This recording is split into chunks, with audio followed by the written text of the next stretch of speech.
Good morning, Cyclones. I'm Matt Mosley. And I'm Donovan Kennedy. We begin with the saddening world news of the kidnapped Nigerian schoolgirls. According to Nigerian authorities, it was reported that 276 Nigerian schoolgirls were recently abducted by the Islamic militant group Boko Haram.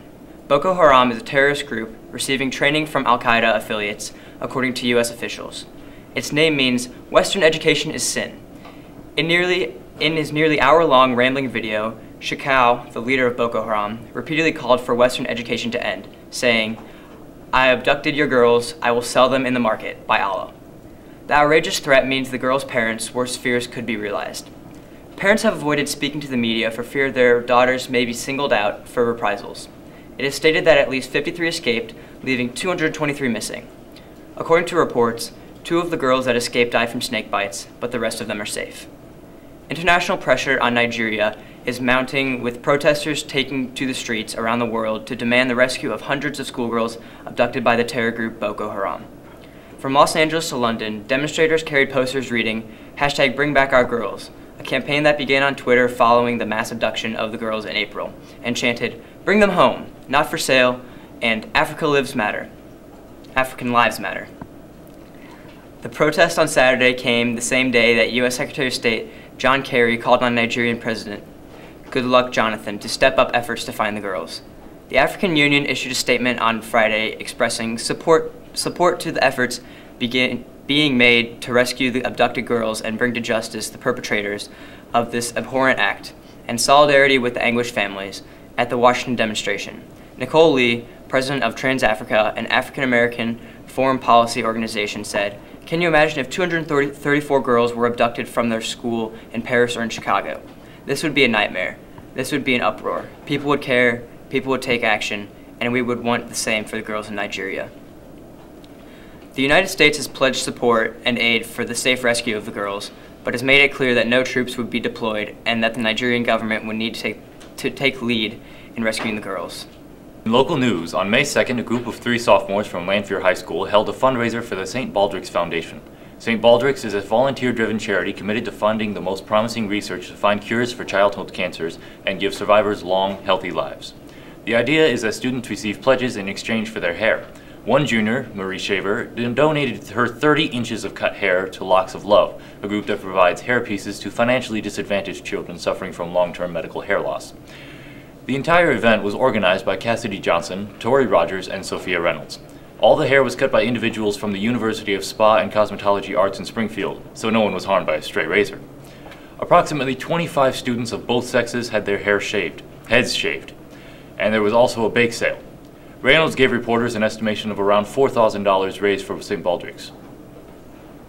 A similar fundraiser was done for the same foundation 4 years ago at Springfield High School, where not only students, but also members of the Springfield Fire Department from number 333. Now over to Today in History with Mr. Lavin and Emma Hardy.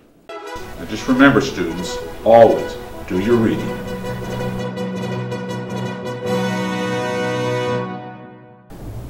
Hello and welcome to another exciting episode of Today in History with Mr. Lavin.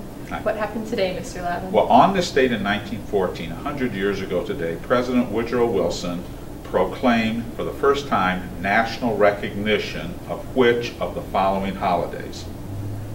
4th of July, Halloween, Mother's Day. I'm going to have to say Mother's Day. You're right. Happy Mother's Day, everyone. Okay, that's all we have for this week on Today in History.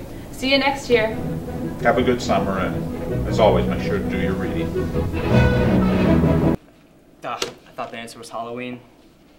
I had no idea. Gets me every time. With that, we go to Tech Review with Mr. Talkin. Hello, I'm Mr. Talkin for this week's Tech Review. Today we're covering the latest tech woes.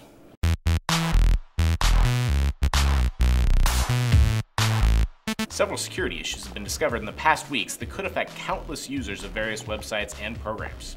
The first of these is the Heartbleed bug, which allows hackers to steal data from websites using a particular protocol called OpenSSL. Many websites that are affected include Pinterest, Tumblr, and Instagram. These were affected by the bug, and others, including Facebook, may have been. The problem has since been fixed, but experts urge users of these websites to change their passwords for these websites to avoid being victims of the hack. To check whether the websites you use are affected by the Heartbleed bug, you can check any number of articles online, including the one we'll list in the description on our YouTube posting of this video found on Mashable.com.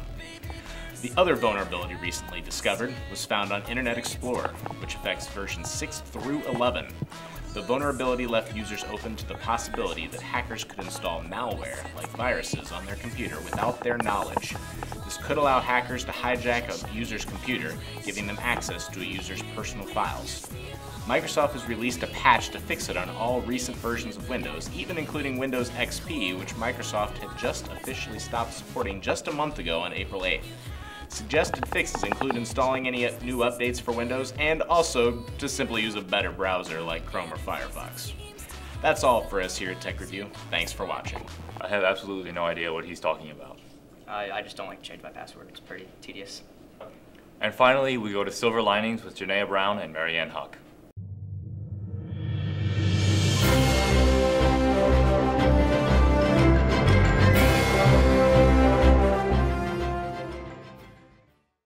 Hello, this is Janaea Brown. And I'm Marianne Huck.